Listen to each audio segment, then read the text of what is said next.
It was just another Friday night, and there I was, sprawled on my couch, buried under a pile of investment portfolios that needed reviewing by Monday.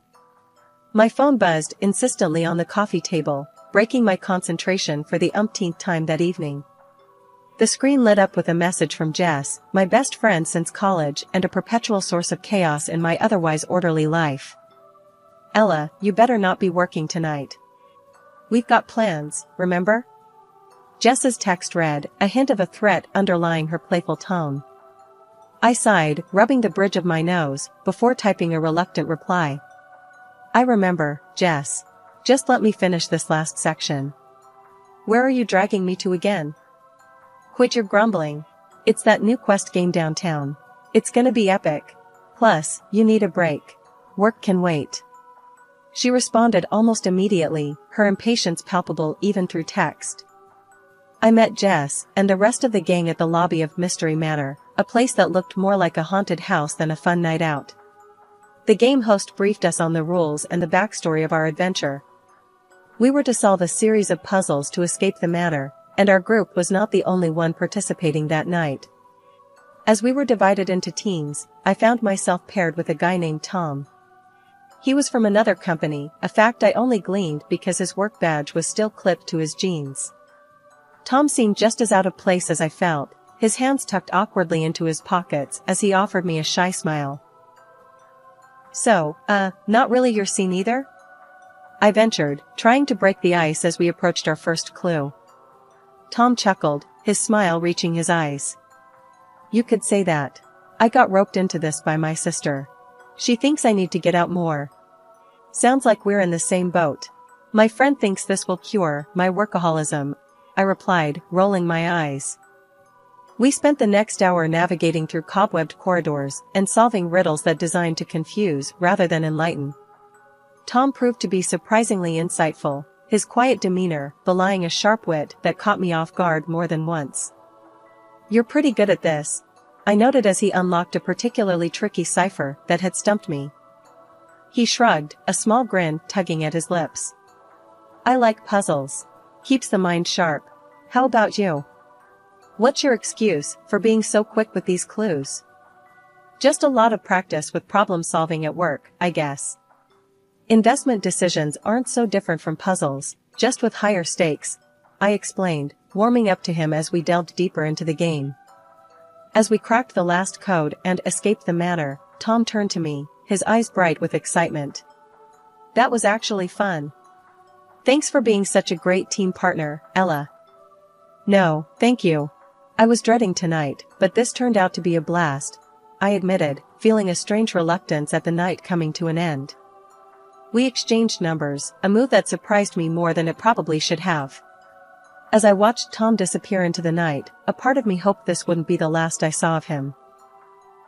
After that quirky night at the escape room, things with Tom picked up speed faster than I ever expected.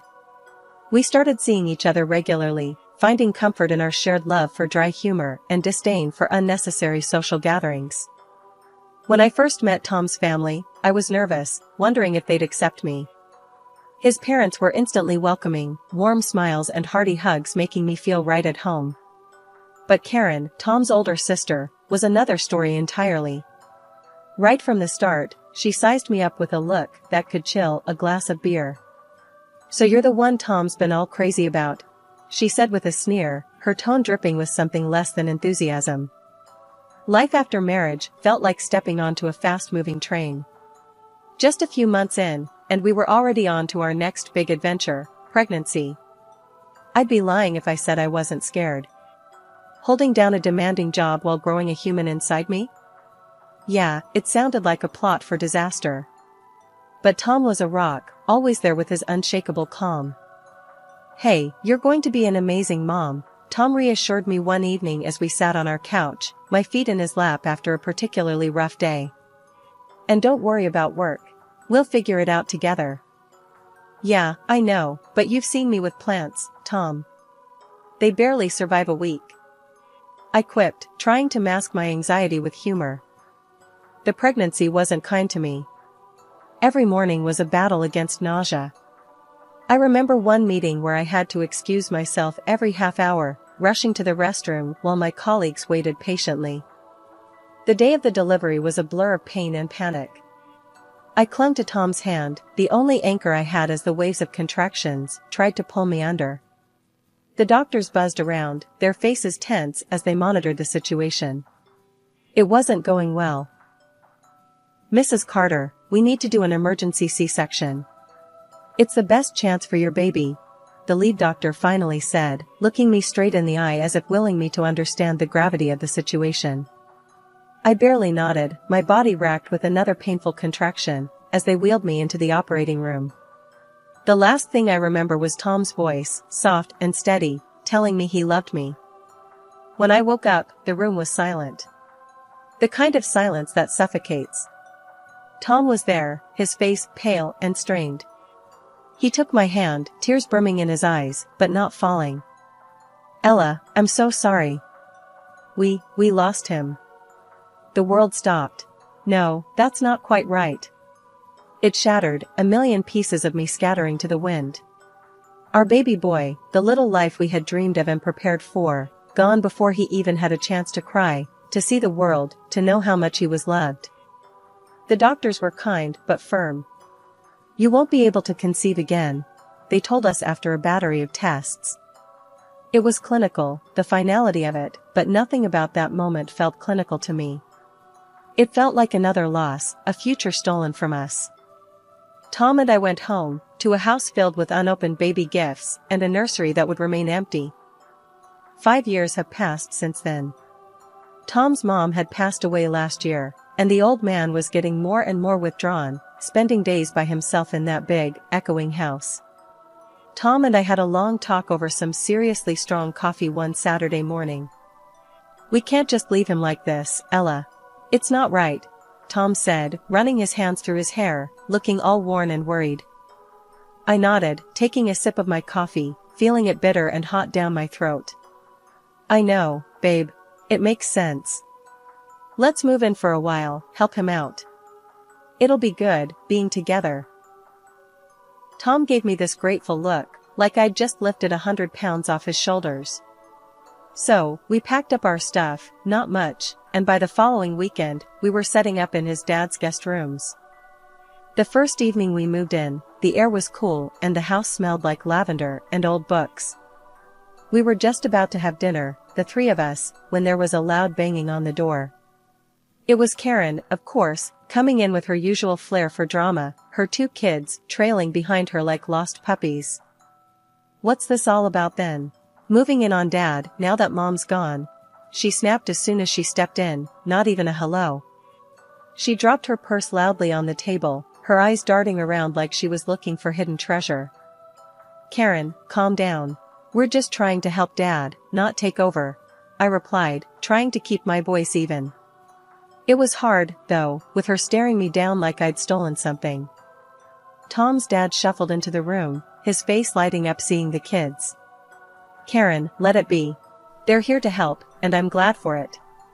Sit down, have some dinner," she huffed, plopping down at the table, still eyeing me suspiciously. "Just seems mighty convenient, that's all. Mom's barely cold and here you are." Dinner was tense after that. I tried making small talk, asking the kids about school, but Karen kept drumming her fingers on the table, her eyes sharp and calculating. After we ate, she pulled Tom aside, whispering fiercely enough that I caught snatches of it. "Not right, taking advantage, always the saint, aren't you?" Tom's reply was too low for me to hear, but from the set of his jaw, I knew he was holding back a storm. When they finished, Karen grabbed her kids and stormed out, not even a goodbye to her dad. Later, cleaning up the dishes, Tom's dad put his hand on my shoulder. "Don't mind her, Ella. She's always been fiery. You're doing a good thing here." I smiled, wiping down the counter. "Thanks, Dad. It means a lot, hearing that from you." Despite the tension with Karen, life at Tom's dad's house settled into a routine. I kept up with my job, the days long but fulfilling. Evenings and weekends were our time to breathe a bit, with Tom, his dad, and me trying to make the best out of our days together. His dad, recovering from his grief and loneliness, seemed genuinely thankful for our company. He started treating me like a daughter than a daughter-in-law, always making sure I felt welcomed and valued. "Thank you, Ella, for everything. This house felt too big and too empty without your laughter," he'd tell me as we'd sit down to dinner, a simple meal brightened by the warmth of family. But while one relationship grew stronger, another spiraled further into cold hostility. Karen's attitude towards me shifted from mere disdain to outright hostility. Whenever we were alone, without Tom or his dad around, she'd unleash her bitterness. One afternoon, I was tidying up the living room when Karen dropped by. As usual, her entrance was quiet, almost stealthy, knowing that her father and Tom were out. "Ella, still playing the dutiful wife and daughter-in-law, I see," she sneered as she walked in, her eyes scanning the room like she might find something amiss. I straightened up, facing her. "Karen, I'm not playing at anything. I'm here because I care." Karen laughed, a harsh sound that echoed a bit too sharply against the walls. "Care? Or are you just securing your future here, since you can't have your own family?" The words stung, more than I wanted to admit. "That's a low blow, Karen. Why do you have to make it personal?" "Because it is personal, Ella. You're here, playing house, while knowing you'll never continue the family line. My kids are the real heirs. You're just occupying space." I took a deep breath, clenching my fists to keep calm. "Karen, I'm here because your father and Tom need me. We're family now, whether you like it or not." She scoffed, stepping closer. "Family? You think just because you married my brother and moved in here, you're family? You'll never really be one of us." Before I could respond, she turned on her heel and left, her words hanging heavy in the air.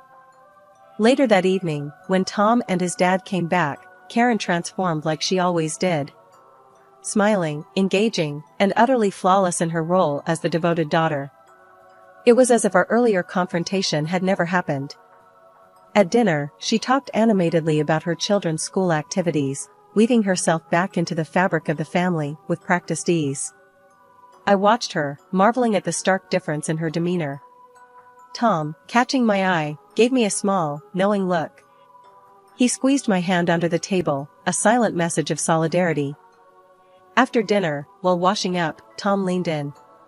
"I saw that look during dinner. Did something happen with Karen today?" I hesitated, then nodded.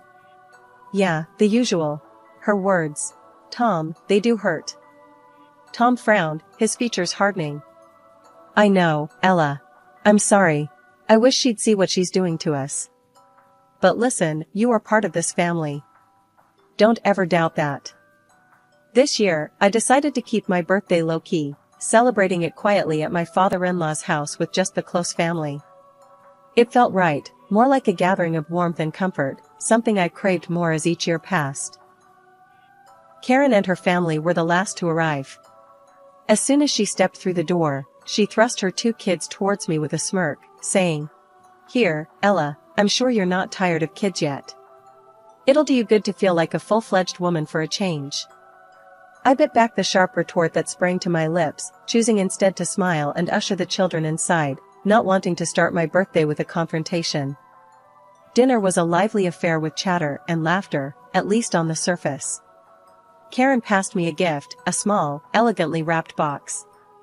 "Why don't you open this later, in your room? When no one will bother you," she whispered, her voice dripping with false sweetness that sent a ripple of anxiety through me. I nodded, tucking the box beside me, my smile fixed. The meal progressed, and just as I was starting to relax, Karen's youngest son, sitting on my lap, looked up at me with innocent eyes and asked loudly, "What does infertile mean?" "Mommy said that's what you are." The words hung heavy in the air, a suffocating silence falling over the table. I froze, words lodged in my throat, the room suddenly feeling too tight. Tom was quick to intervene, his voice calm but firm as he redirected the conversation to a safer topic. I barely heard the words, my heart thudding painfully in my chest. Excusing myself under the pretense of needing to freshen up, I escaped to the sanctuary of the next room. My hands were shaking as I pulled Karen's gift from the folds of my napkin. The unease I'd felt earlier blossomed into full-blown dread as I unwrapped it. Inside the box was a small doll, a grotesque mimicry of a newborn, smeared with what looked like blood. Attached was a note, cruel and heartless. Maybe now you'll remember what you did to your child. A gasp escaped me, and my hands trembled violently. Tom! I called out, my voice breaking with panic and grief. Tom rushed in, his face blanching as he saw the contents of the box in my hands. Without a word, he enveloped me in his arms, taking the doll and the note from my shaking hands, his own expression one of horror and fury. "I'm so sorry, Ella. I'm so sorry," he murmured, his voice thick with emotion. "This is unforgivable." As I clung to him, the walls I had built to hold back my grief crumbled. This was supposed to be a simple birthday celebration, a day of joy, and it had turned into a reminder of the deepest pain I carried. Tom, pale with fury, clutched the small doll and the cruel note his sister had given me. Without a word, he stormed into the living room, where everyone was still gathered, chatting idly. "Look at this. Look at what Karen thought was an appropriate birthday gift for my wife." Tom's voice boomed, shaking with anger as he thrust the doll and the note into the center of the room. The chatter ceased instantly, everyone's eyes widening in shock as they processed the gruesome symbol and the hateful words. "This is beyond sick, Karen," Tom yelled, turning to face his sister, who stood frozen, her face a mask of feigned confusion and defiance. "Tom, Karen started, but Tom cut her off. "No. I don't want to hear your excuses. How could you be so heartless? You're my sister, but I can't even look at you right now. You're not part of this family if this is how you treat people. You're done here," he shouted, his words slicing through the tense air. Dad, who had been silent, his face a growing shade of red from anger, finally spoke up, his voice thundering. "Karen, get out of my house. I don't want to know you anymore. To think I raised someone capable of this." Karen, still clutching at some shred of pride, scoffed and headed towards the door. Once outside, she turned back, a sneer distorting her face. "Fine. But when he's gone, who do you think will inherit all this? My children are still his grandchildren." The audacity of her words struck us silent. We watched, stunned, as she walked to her car where her husband was waiting. Their voices carried back to us, the sharp sound of a heated argument breaking the cold night air. "You idiot. Do you realize what you've just done?" Her husband's voice echoed through the parking lot. "Oh, shut up. It's not my fault they can't take a joke," Karen shot back, her voice shrill. Their children, forgotten in the commotion, stood by the doorstep, small and confused. My heart broke for them, witnessing such ugliness. Tom, his father, and I stood by the open door, the cold breeze sweeping in, mingling with the harsh words floating from the parking lot. None of us could find the words to speak. We simply stood there, the door eventually closing with a soft click that sounded final. Inside, the house felt emptier, the echo of the confrontation hanging in every corner. Dad put his arm around me, his old, tired eyes wet with unshed tears. "I'm so sorry, Ella. That anyone, let alone my own daughter, could do this." His voice trailed off, choked with emotion. Tom stood by, his jaw clenched, his usual warmth replaced by a cold fury. After a moment, he turned to me, his expression softening. "Ella, I'm so sorry. This should have been a happy occasion. I promise, we'll make this right. Somehow." A few months after that tumultuous birthday, things took another turn. We found out that Karen's husband had left her. He'd been banking on a hefty inheritance from Dad and couldn't handle the fallout of being cut off. Worse yet, Karen started drinking heavily, spiraling down so fast that she eventually lost her rights to see her kids. It was a mess, and those poor kids were stuck in the middle of it. One evening, after Tom and I had put the kids to bed in our guest room, they'd been staying with us temporarily, I brought up the subject that had been weighing on my mind. We were in the kitchen, Tom making a late cup of tea for us. "Tom, we need to talk about your niece and nephew. This situation isn't getting any better, and they need stability," I said, leaning against the counter. Tom sighed, running a hand through his hair. "I know. I've been thinking about that too. They're already like family to us. Maybe we should make it official? I was thinking the same thing. How do you feel about us becoming their legal guardians? I asked, watching his reaction closely. He paused, then nodded firmly. Let's do it. They need us, and I want them to grow up in a loving home. They've been through enough already. We decided to move forward with it, and after a series of meetings with social services and seemingly endless paperwork, we were granted custody of the kids. They were officially part of our family now, and their bright smiles made every bit of bureaucracy worth it. Dad was overjoyed when we told him the news.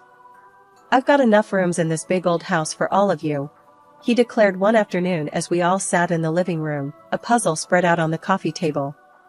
Why don't you all move in permanently? Make it official. Tom and I exchanged a look, the idea having already crossed our minds. We were hoping you'd say that, Dad. We'd love to, Tom responded, his voice steady, but I could hear the emotion just under the surface. Good. It's settled then. This house should be filled with family, with laughter and love, Dad said, his voice stronger than I'd heard it in months. Let's turn this place into a home again. That night, after tucking the kids into their new permanent rooms, Tom and I stood in the doorway of what used to be a guest room, now brightly decorated with posters and toys. Feels good, doesn't it? Tom said, wrapping an arm around my waist. It feels right, I replied, leaning my head against his shoulder. This house, these kids, your dad, this is family. Life in the big, old house was bustling now, filled with the sounds of children playing and the constant hum of family life. It was a Sunday morning, and the smell of bacon filled the air as I helped the kids set the table for a big family breakfast. Can I carry the syrup, Mom? Sammy, the younger one, asked, his eyes wide with the responsibility of the task. Sure, but be careful. It's sticky, and we don't want to end up eating pancakes with syrup flour, I teased him, handing him the bottle. He nodded solemnly and walked as if he was balancing a pot of gold, his concentration comical. Jenny, his older sister, rolled her eyes at her brother's careful steps. If you go any slower, we'll have to eat lunch instead of breakfast. Tom chuckled as he flipped another pancake. Let him be, Jenny. He's doing a great job. As we settled around the table, Tom's dad, who we'd all started affectionately calling Grandpa, took his usual seat at the head of the table, looking around with a content smile. I can't remember the last time this table was this full. It's because of Ella, Tom said, reaching over to squeeze my hand. She's the one who's made this house a home again. I felt my cheeks warm with the compliment. It's all of us, not just me. We're a team, right? I said, looking around the table at the faces I'd come to love more than I could have imagined.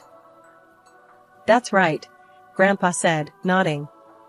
But you, my dear, you brought us back together when things were pretty tough. You've got a way of doing that. Later that day, while the kids were playing in the yard, Grandpa called us into the living room. He had a serious look about him, one we'd come to recognize as his announcement face. I've been thinking, he started, about this house and everything in it. I've decided to put it in trust for the kids. For their future. Tom and I exchanged surprised glances. Dad, are you sure? That's a big decision, Tom said. I've never been sure about anything. This house should stay in the family, and who better to keep it alive than those kids? Grandpa said, his voice firm. And Ella, he added, looking at me with a soft smile. I want you to manage it until they're old enough. You've made it a home once, and I trust you'll keep it that way. I was touched, overwhelmed by his trust and generosity. Thank you, I'd be honored, I managed to say, feeling a mix of pride and responsibility settle over me. As the day wound down, and I watched the kids chase each other around the garden, the laughter filling the air, I felt a deep sense of peace. Tom came up behind me, wrapping his arms around my waist. Looks like we did all right, huh? We did more than all right, I replied, leaning back into his embrace. We made a family. And as the sun set over our home, I knew that no matter what the future held, we had built something enduring here, something that would last, carried forward not just by blood but by the love we shared.